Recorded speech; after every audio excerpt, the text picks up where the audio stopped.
Hey everyone, welcome to another show between Tesla 369 and Phoenician Hunter. Today we're going to be diving into this really intriguing article written by Phoenician Hunter called Order Out of Chaos. And as everyone listening to this knows, with what's currently happening around the world, in Europe and in the United Kingdom, in the United States regarding immigration and the problems that has flowed on from the issue, we're living in a world that feels like it's just spiraling into chaos.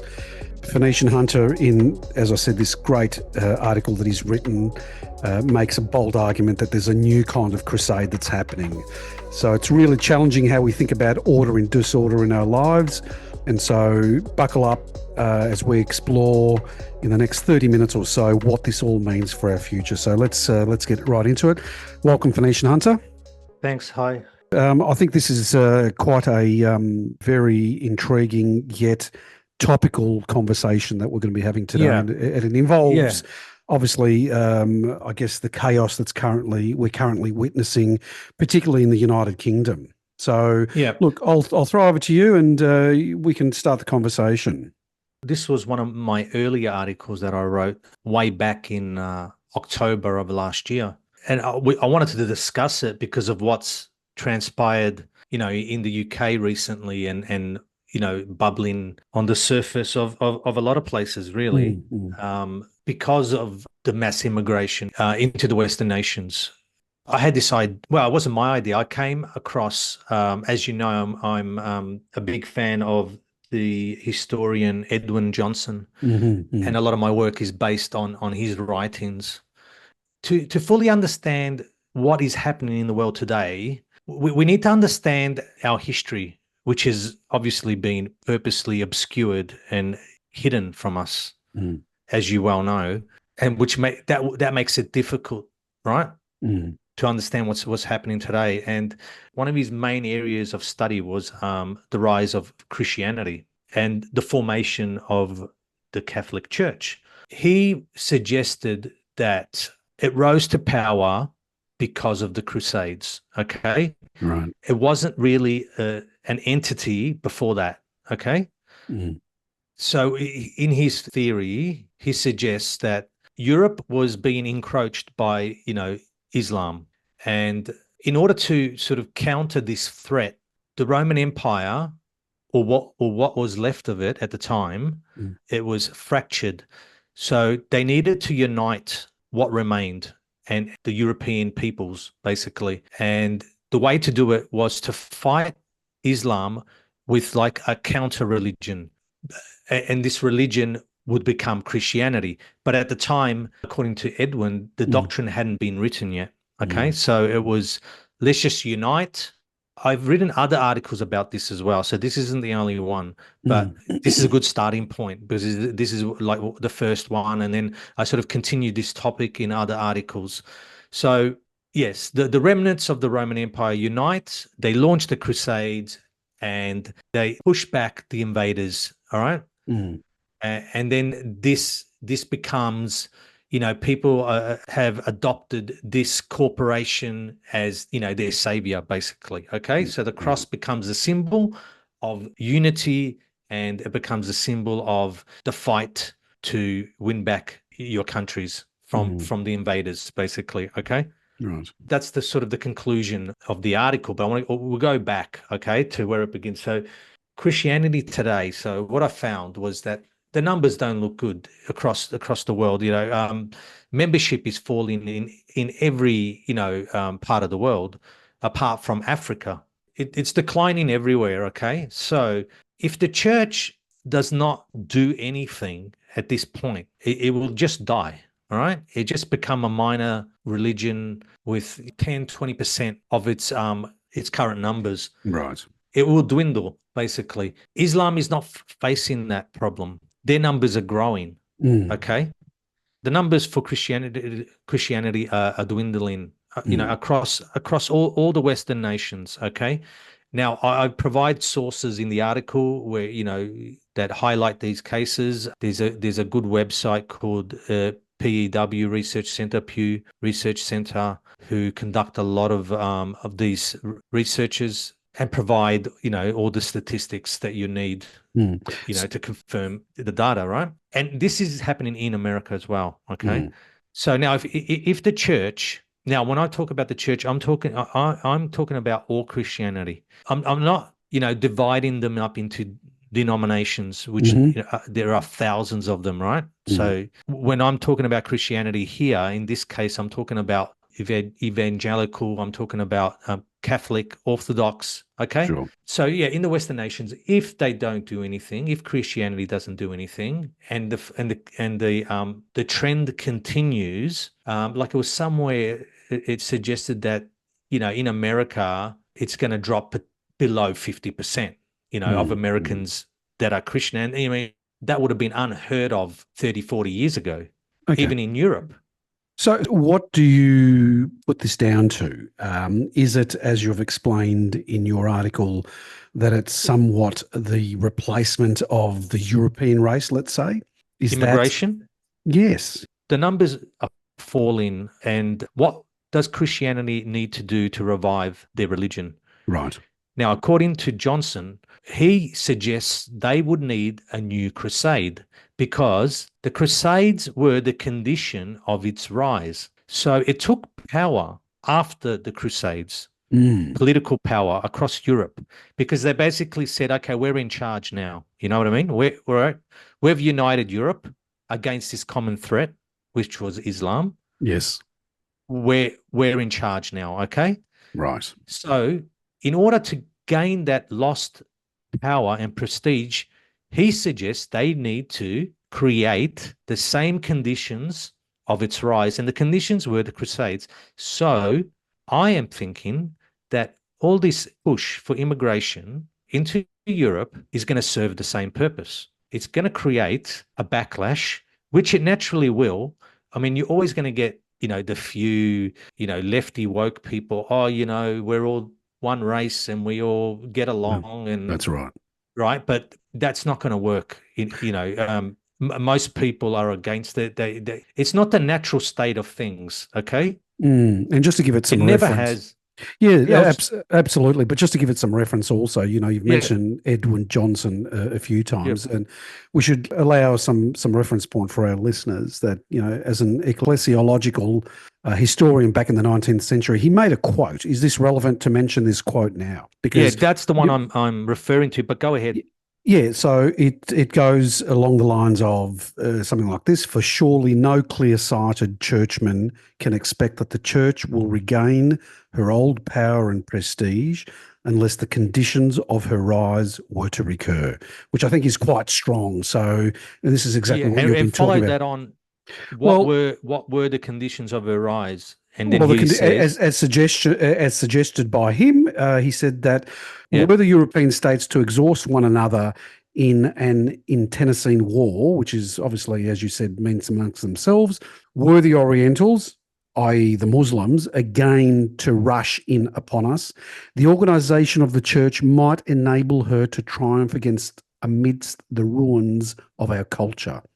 Which is quite deep, and I'd like you to expand on that and explain exactly what that means.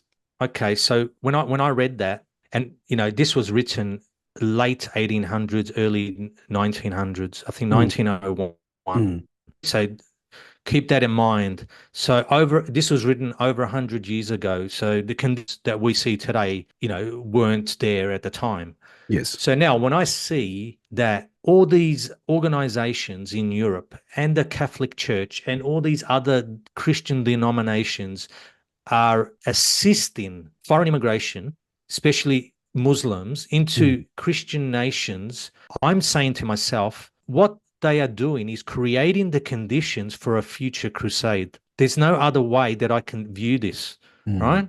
Because that's what the evidence suggests. But I mean, all right, there is one counter argument that a lot of people might make, and they say, okay, no, it's the Jewish groups that are flooding the West with foreigners so they can take it down basically and then rule themselves. Now, I've got a problem with that. But before you expand Yeah. on that problem, just to say, when you talk about the Jewish groups, we're talking about the likes of the Open Society Foundations of George Soros, the Yeah. UN Refugee Agency, which is an an Israeli NGO.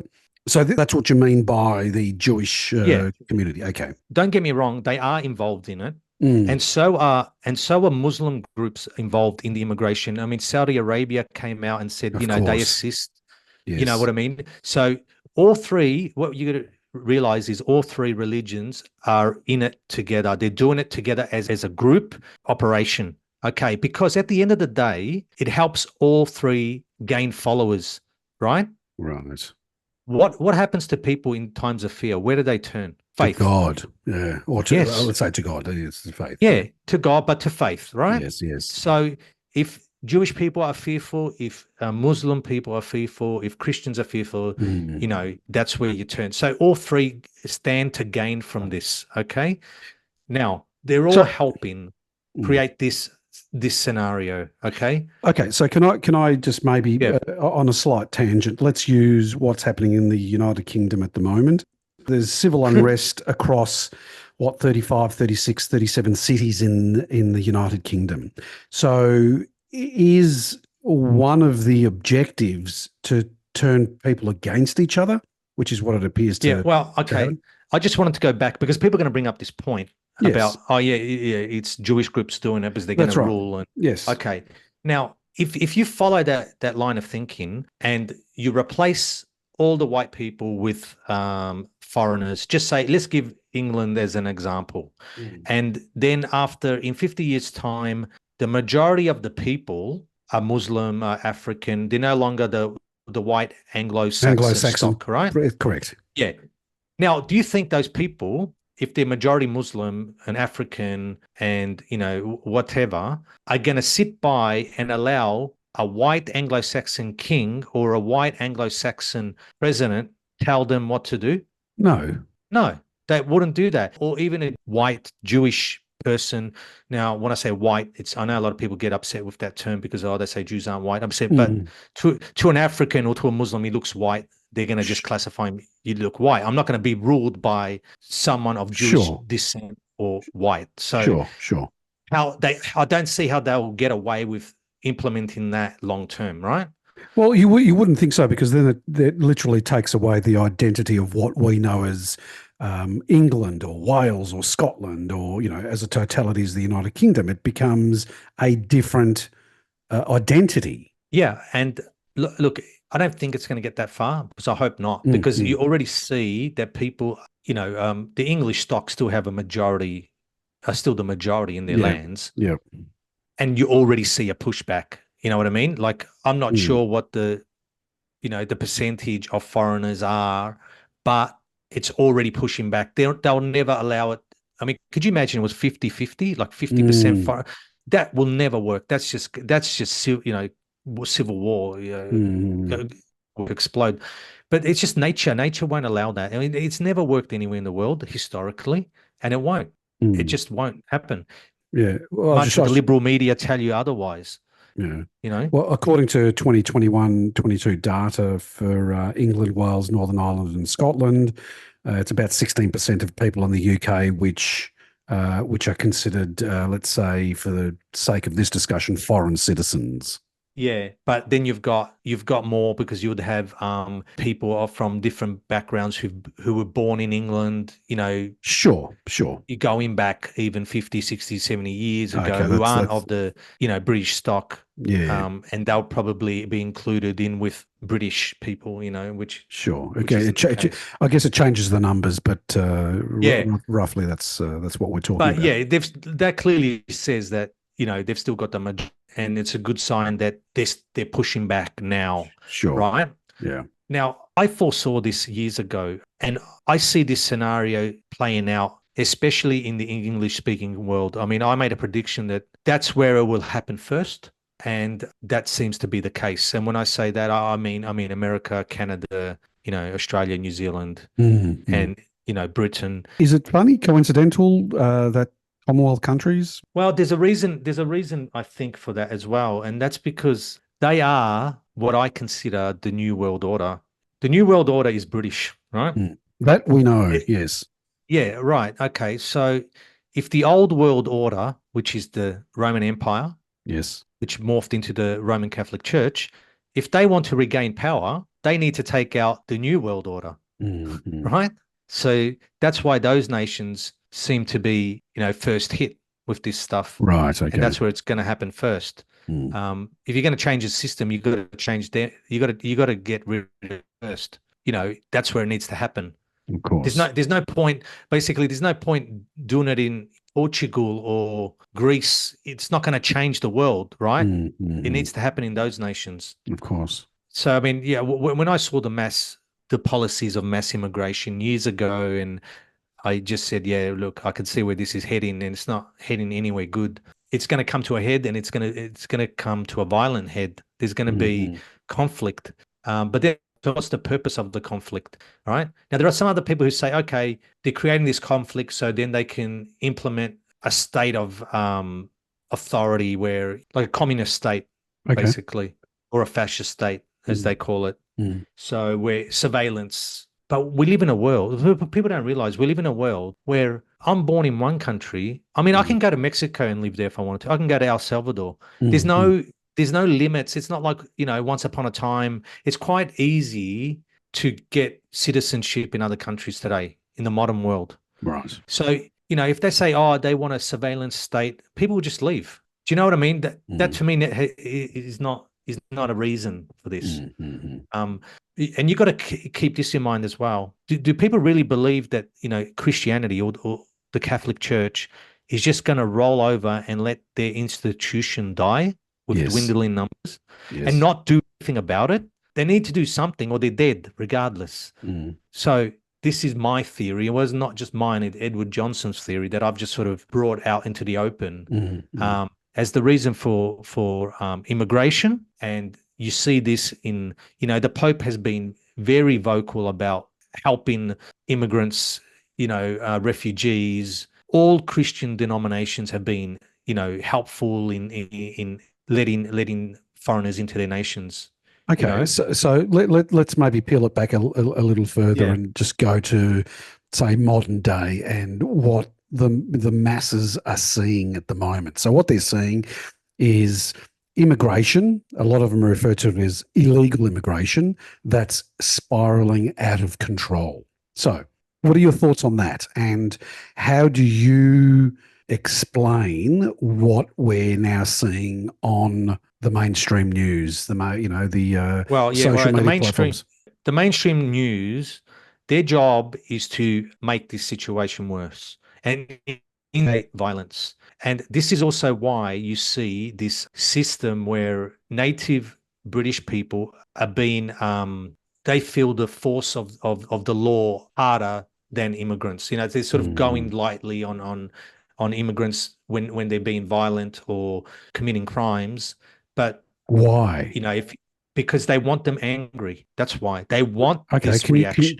can you just expand on that just very Yeah, briefly? yeah. So they want people to react the way they have been reacting. I Mm. mean, white nations have been extremely tolerant of crimes committed by foreigners. Mm. Also, their resources being taken from them, given to foreigners, all social benefits that immigrants, as you would know, as a son of an immigrant, and Mm. so am I, Mm. that when they went to a new country, they weren't given any benefits. You just had to go and work, Correct. right? So this is all done to just piss people off, to piss the native people off, for what right? for what end game? To To get them create. angry and to get them ready to fight.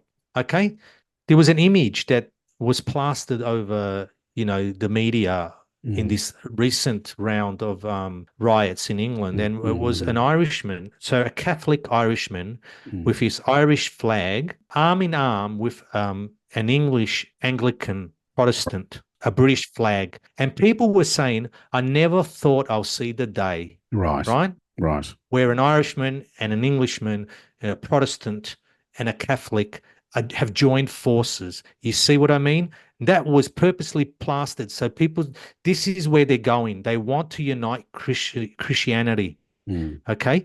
And to do that, you need a common enemy. The common enemy has been selected. It is Islam.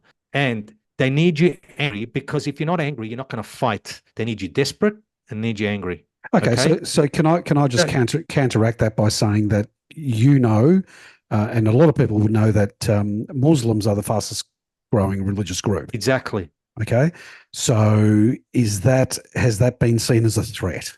Essentially, of course, yes, of course. Okay. See, these so people it's a clash of civilizations, as you would call it. Yeah. And, I mean, these aren't stupid people. They're not sitting back, having cocktails and whatnot. They know what's going on in the world. They know your country's been slowly eroded, infiltrated and replaced. And they know that their numbers, like these numbers for Christianity, falling. They can see them too. They're not stupid. They do the research. They know. Sure. Yeah. They're there having discussions and saying, okay, what do we need to do to get our numbers up? I mean, you got to understand, it's a club. And if you don't have followers, your club closes its doors. Okay, so you need members.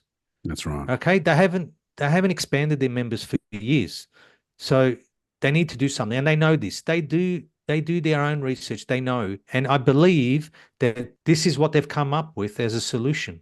Because I don't see them coming up with anything else. What has Christianity done in the last 50 years to increase its numbers? What has it done? Have you seen anything? Not the research and is that you know what they've done? They've actually alienated people. What they've done is we support gay, LGBTQ, trans. Exactly. So conservative people who are mostly religious people, they're not going to go along with that. So to me, it's like, why are you pushing people away? You're not doing anything to help grow your faith, your followers, your members. So I think that this is what they've come up with. And the reason I believe this also is, I know a lot of people view Christianity as peace, loving, tolerant religion. Read some history books. It wasn't that long ago that they were leading. I mean, the Pope had his own military army. That's right. I mean, what do you want? That's right. He had his own navy. I mean, one of the most they were always a military. Yeah, correct. Yeah, they were always a military corporation up until recently. Very, like I'm talking about less than 100 years ago. I mean, when were the wars of the Papal States? Was in, I think, 1860. Not that long ago. Can I maybe ask you then the theory that the Catholic Church has been infiltrated, or the Catholic Church and the papacy has been infiltrated by, as you mentioned in the opening of this podcast, by Jewish interest groups? Yeah, well, no, that was one of the counter arguments to my theory, is that I need to address that as well. And I'm not denying that is the case. And the Catholic Church, they say, has been infiltrated by Masonic groups, Jewish groups, but I still believe that even if that was the case, if there was some infiltration, it would not penetrate every element of the church. I mean, the church is huge. It's got so many groups. I mean, you've got the Jesuits, you've got the military orders, you've got Opus Dei, you've got, there's so many. And then you've got the Protestant, you've got their groups and all the other denominations. They're not going to infiltrate every one of those heads, right, to the very top.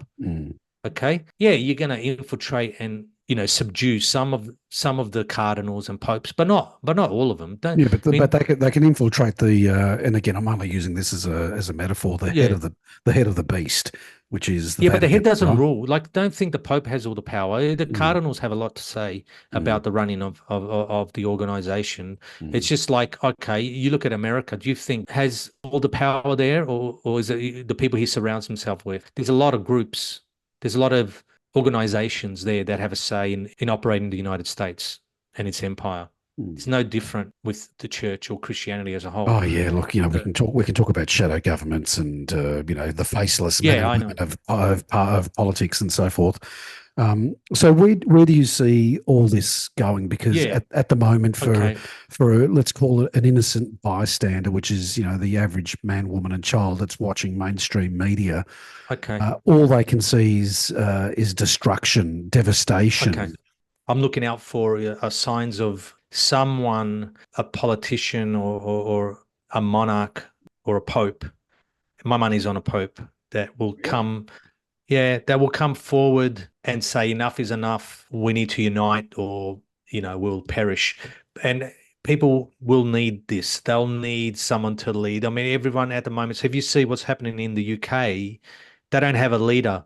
There's no one leading anyone, so they're just running around like headless chooks. So they need to be organized. People need to be organized, and they need someone to take charge and lead them toward this new crusade. And it has to be someone from the Catholic, no, well, not Catholic, Christian faith. So you genuinely think that the Pope? Yeah, it could be. Don't forget they can turn around just like that. They quickly turn things around. Like when COVID came out, you're going to almost get the death penalty if you didn't take a shot. Now you start hearing people in the media, mainstream, oh yeah, maybe we shouldn't have taken it, or it wasn't, it was experimental. They come up with it now. I mean, like a few years is nothing to these people. I mean, they can turn around and do 360 in a matter of months. The media is very powerful. Okay, and this is another thing I want to get. They also control the mindset, and yeah, the narrative, like you said. And this brings me to another point. I've noticed over the years, recent years, like 1 or 2 years, that a lot of celebrities or influencers publicly convert to Christianity. So I'll give you an example of one, right? Russell Brand. So he makes it a public thing, and then there was also Milo Yiannopoulos, who was born Jewish. He was famous for his gayness, and comes out all of a sudden and he converts to Christianity. So you think Russell Brand is purposely doing this? Yes, they all are. This is what I'm saying. These I don't trust. First of all, if you're going to convert to a religion, why does everyone need to know? Like, it's a personal thing. It's a personal.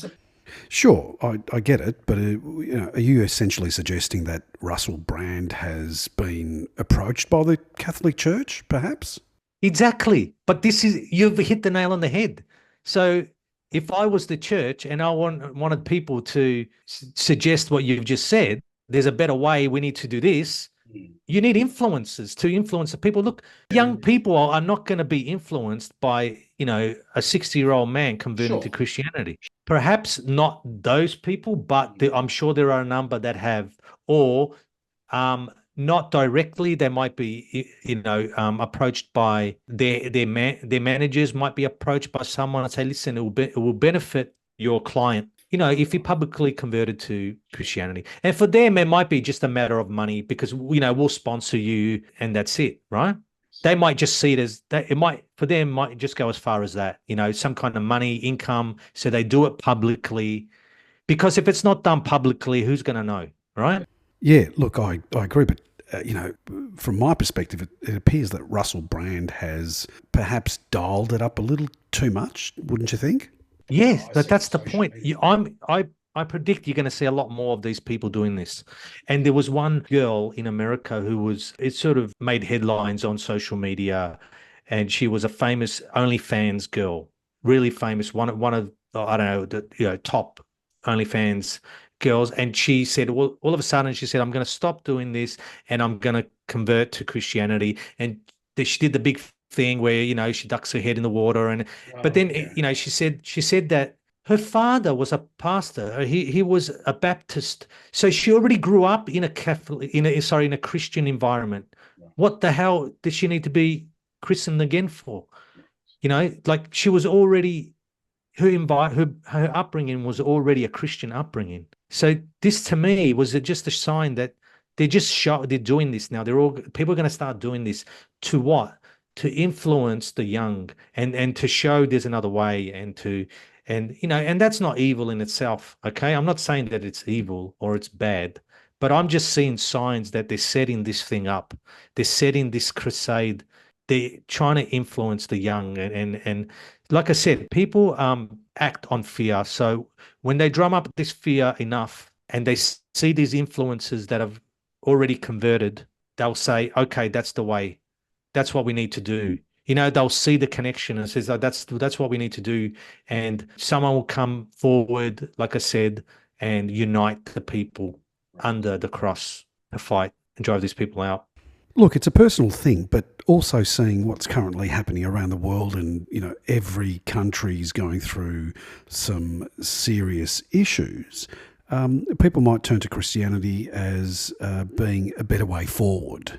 Look, if they don't do this, they'll die because white people are having children, right? Muslims traditionally have a lot more children per family. So if they're having 4 or 5 children, even three, and white people are having one or none, it's only going to take 50, 60 years and they'll dominate the society.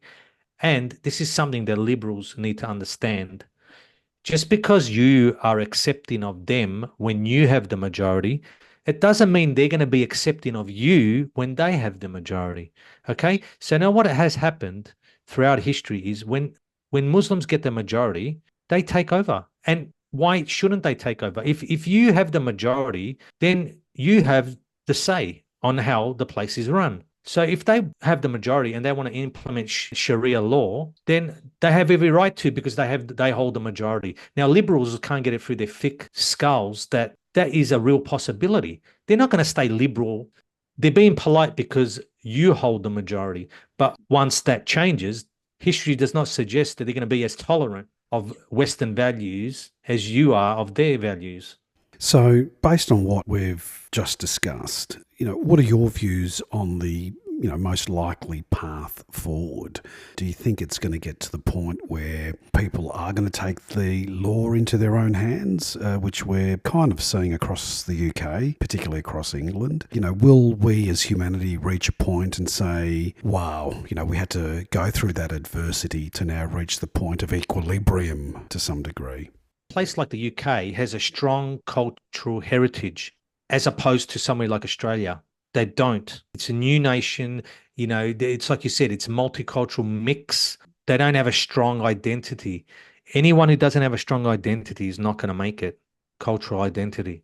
So there are essentially, as what you've said, two narratives that are playing out. One is obviously with what's happening in the UK. So they'll come out of this probably not clean, but they'll come out of it having resolved something. But in other countries where they lack a cultural identity, like Australia, what do you see as being played out in those countries? Okay, places like that. I view places like these new world nations, less so in America, just because of the fact of their age, and they've had more time to develop a culture. But I mean, if you look at their culture today, what is it? It's all commercial stuff. Disneyland, Coca-Cola, sports is a big one. These are all modern constructs, commercial constructs. I see these places as just commercial corporations where you'd go, you don't have a deep attachment to the place. And there are people that do, but what I'm saying is that they're very few and far between. The majority of people couldn't care less. They can go there a few years and then leave, and no sense of loss in those places. There isn't the attachment to the land, to the culture, to the being part of a community, a united community or native population. They don't have that connection. They don't really even have a connection to the land because they haven't even been there that long. White people haven't been in Australia that long, so they can't forge an ancestral connection to that place like you would, like the English would, for instance. You know what I mean? Where their ancestors have been there for thousands of years. I say these places becoming like now Dubai's become like that.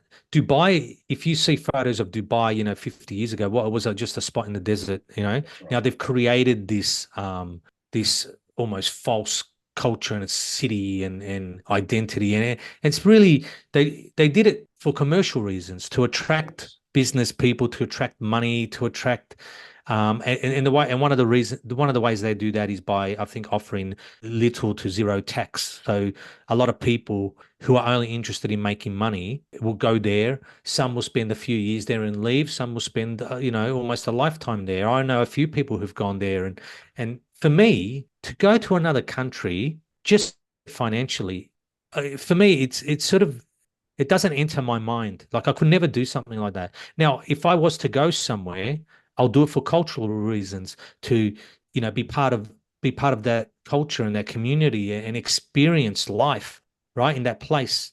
not to make money. You can make money anywhere. Money should be the second, third thought that enters your head. The way of living should be your first. That's what's lacking in those places.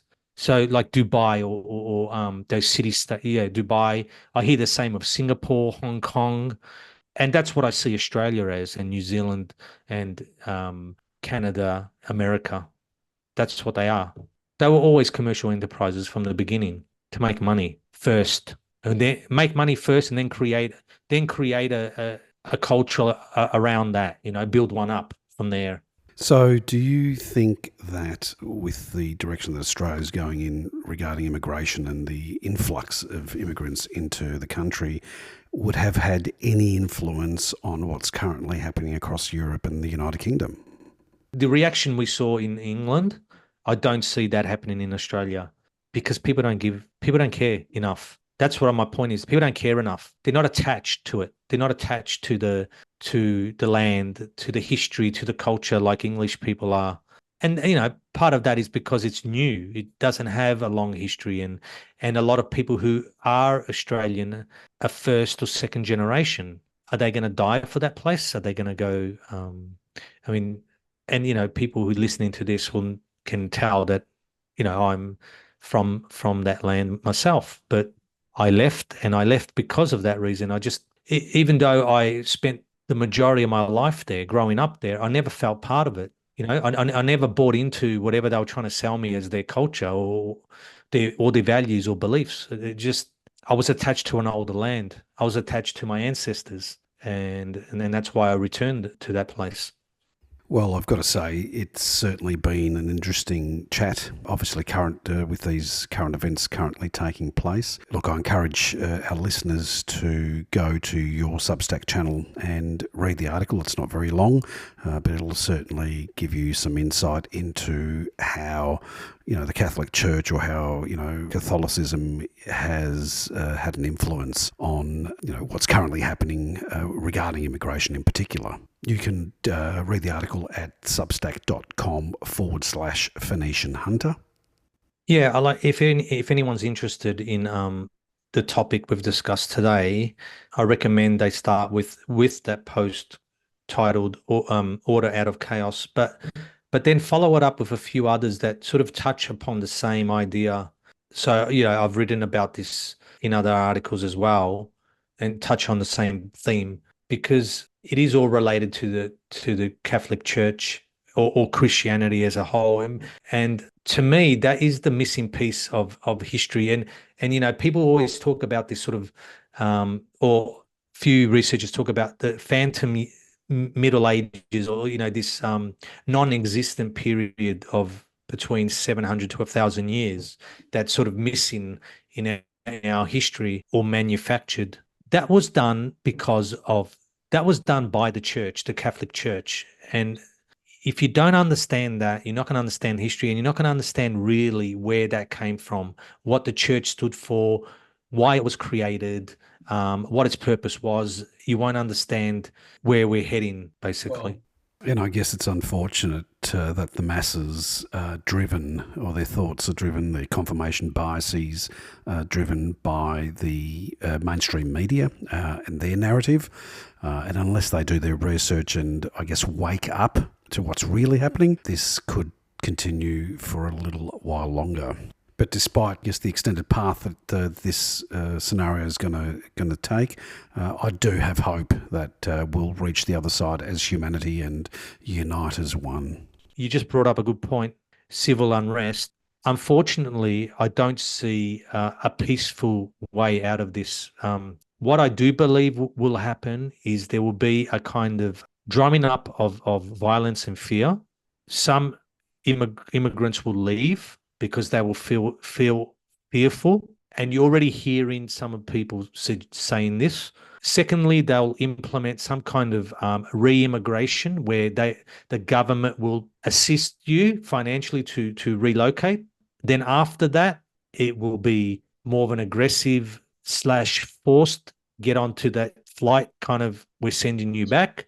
And then the last one is that, we're just going to physically remove you.